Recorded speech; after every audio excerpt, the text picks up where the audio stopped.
నమస్కారాలు తెలియజేస్తున్నాను. మరి మా ఆహ్వానం మన్నించి ఈరోజు ఇక్కడికి వచ్చినందుకు గాను మీ అందరికీ కూడా నేను ప్రెస్ సోదరులందరికీ పేరు పేరున నేను నమస్కారాలు తెలియజేస్తున్నాను. ఈరోజు మీ ద్వారా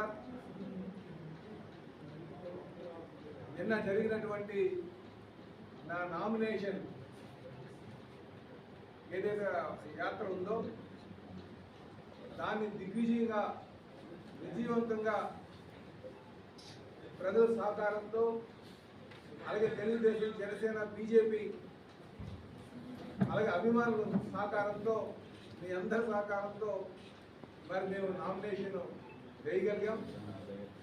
ఆ నామినేషన్ను చూసిన తర్వాత ఆ నామినేషన్ ఆ పాదయాత్ర కావచ్చు, ఆ యాత్ర కావచ్చు, అది చూసిన తర్వాత నిజంగా నా భూతో నా భవిష్యత్తు లాగా ఉంది. అంటే నేను ఎప్పుడు కూడా అంత జనం చూడలే. దాన్ని బట్టి నాకు అర్థమవుతుంది ఏంటంటే ప్రజలు మార్పు కోరుకుంటున్నారు.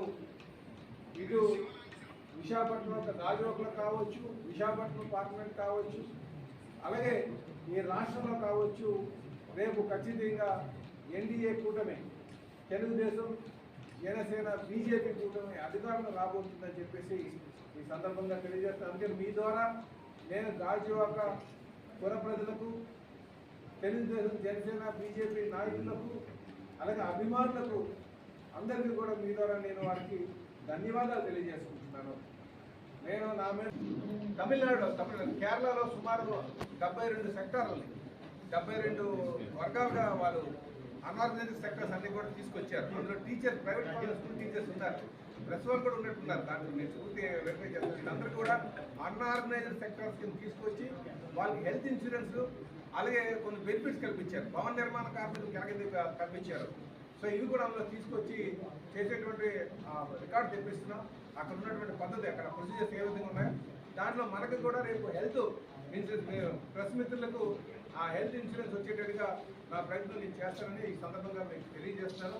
అలాగే సోదరులారా, ఈఎస్ఐ హాస్పిటల్ కూడా నేను చెప్పడం మర్చిపోయాను. ఈఎస్ఐ హాస్పిటల్కి నా ఒక సమయంలో మేఘాల మీద ఆ రోజు మేము సుమారు 8.72 సెంట్లు భూమి కేటాయించాం. ఇంక ఇది 350 బెడెడ్ హాస్పిటల్ అన్నారు. కానీ దాన్ని 500 కింద కన్వర్ట్ చేసి 10 ఎకరాలు కావాలన్నారు. ఆ 10 ఎకరాలు కూడా మేము అప్పచెప్పాం. నిజంగా నాతి పాలనలో ఉన్నటువంటి రైతులకి మనం ధన్యవాదాలు తెలియజేశాం. కొంతమంది ప్రైవేట్ కొనుక్కున్నటువంటి వాళ్ళు కూడా హాస్పిటల్ కోసం వాళ్ళు ఇచ్చారు రైతులు, వాళ్ళు కూడా ధన్యవాదాలు తెలియజేశారు. కానీ ఇంతవరకు ఎవరైతే రైతులు ఉన్నారో రైతులకి ఆల్టర్నేటివ్ ప్లాట్లు ఇవ్వలే. ఇంతవరకు మేము వచ్చిన తర్వాత వాళ్ళ రైతులు కూడా ప్లాట్లు ఇప్పిస్తాం. అలాగే ఈఎస్ఐ హాస్పిటల్ పూర్తి స్థాయి నిర్మాణం జరగడానికి మేము కృషి చేస్తామని చెప్పి దానివల్ల ఈ అన్ఆర్గనైజ్ సెక్టర్స్ ఉన్నటువంటి కార్మికులందరినీ కూడా ఉపయోగపడేటువంటి పరిస్థితి ఉంటుందని చెప్పి తెలియజేస్తాం. అది మా యొక్క కృషి వల్లే మేము అది ఆ స్థాయికి వచ్చిందని చెప్పి తెలియజేస్తూ, కనుక నాకు ఓటు అడిగే హక్కు ఉందని మీ ద్వారా కూడా తెలియజేస్తూ మీ అందరికీ కూడా ధన్యవాదాలు తెలియజేస్తాం.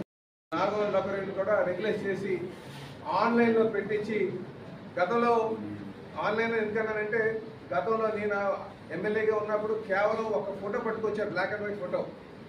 బాబు ఈ ఫోటోని ఏం చేసుకోవాలి, దీన్ని మాకు ఎటువంటి ఈ ఫోటో పోతే పోయింది, ఎక్కడ డేటా ఉండేది కాదని. అలాగే ప్లాంట్లో కూడా చాలా అపోహలు, దొంగ ఆర్ కార్డులు, ఎందుకంటే వాళ్ళ దగ్గర డేటా ఉండేది కాదు. ఒక బుక్ రికార్డు మాత్రం స్పెషల్ డిప్యూటీ కలెక్టర్ దగ్గర ఉండేది. తర్వాత మేము అధికారంకి వచ్చిన తర్వాత సిఎండి గారు మధుసూదన్ గారి మీద ఒత్తిడి తీసుకొచ్చి సుమారు 25 లక్షల రూపాయలు శాంక్షన్ చేయించి, ఆ 25 లక్షల రూపాయలతో మళ్ళీ ఎంక్వైరీ చేయించి కార్డులన్నీ కూడా స్టాండర్డైజ్ చేయించి మొత్తం వాళ్ళకి ఫోటో ఐడెంటిటీ ఇచ్చాం. చేసి ఆ లిస్ట్ అంతా ఒకటి స్పెషల్ డిప్యూటీ కలెక్టర్ దగ్గర, రెండోది స్టీల్ ప్లాంట్ దగ్గర పెట్టించాం. Online data పెట్టించాం. కనుక ఎవరికైనా సరే ఆ ఫోటోతో పని లేకుండా ప్రతి ఒక్కరు కూడా ఐడెంటిటీ కార్డు ఇవ్వడం జరిగిందని చెప్పేసి తెలియజేస్తున్నాం. అలాగే మేము అన్ని ట్రాన్స్ఫర్లు తెచ్చాం. తండ్రి నుంచి కొడుకు ఒకటే ఉండేది, మనవాడికి మనవాడికి ఆడపిల్లలకి అలా ట్రాన్స్ఫర్ చేసుకునేట్టుగా, అంటే నిర్వాసితులకి వారి అవసరాల నిమిత్తం న్యాయబద్ధంగా అన్ని ట్రాన్స్ఫర్లు తీసుకొచ్చి మేము అన్ని కార్డులని కూడా స్టాండర్డైజ్ చేసామని చెప్పి ఈ సందర్భంగా తెలియజేస్తాం. ఇవే కాకుండా వాళ్ళు జాబ్స్ ఏదైతే మెయింటెనెన్స్ జాబ్స్ ఇందులో అమ్ముకునేవారు. అది కాకుండా సబ్ ఎంప్లాయ్మెంట్ డేటా ప్రకారంగా వాళ్ళకి ఆ సీనియారిటీ ప్రకారంగా సుమారు 2000 మందికి మేము ఆ మెయింటెనెన్స్లో జాబ్లు వచ్చేటట్టుగా చేసామని కూడా ఈ సందర్భంగా తెలియజేస్తున్నాం. ఇవే కాకుండా మేము అధికారులకు వచ్చేటప్పుడు సెమీ స్కిల్డ్ అన్స్కిల్డ్లోనే ఉండేది 50%, కానీ మేము వచ్చిన తర్వాత సెమీ స్కిల్లో కూడా 50% పెట్టడం జరిగింది. భవిష్యత్తులో స్కిల్ కూడా 50% మా ప్రయత్నం చేస్తామని చెప్పేసి మీకు తెలియజేస్తున్నాం సోదరులారా. అంటే మేము నిర్వాసితుల పట్ల కానీ అలాగే స్టీల్ ప్లాంట్ పట్ల కానీ, అలాగే స్టీల్ ప్లాంట్ ఉద్యోగ టైంలోనే వాళ్ళ ఎలక్ట్రికల్ సమస్య వచ్చినప్పుడు ఆ ఉద్యోగంలో వాళ్ళ బ్యాకప్ టీజీలన్నీ కూడా తడిచిపోయినప్పుడు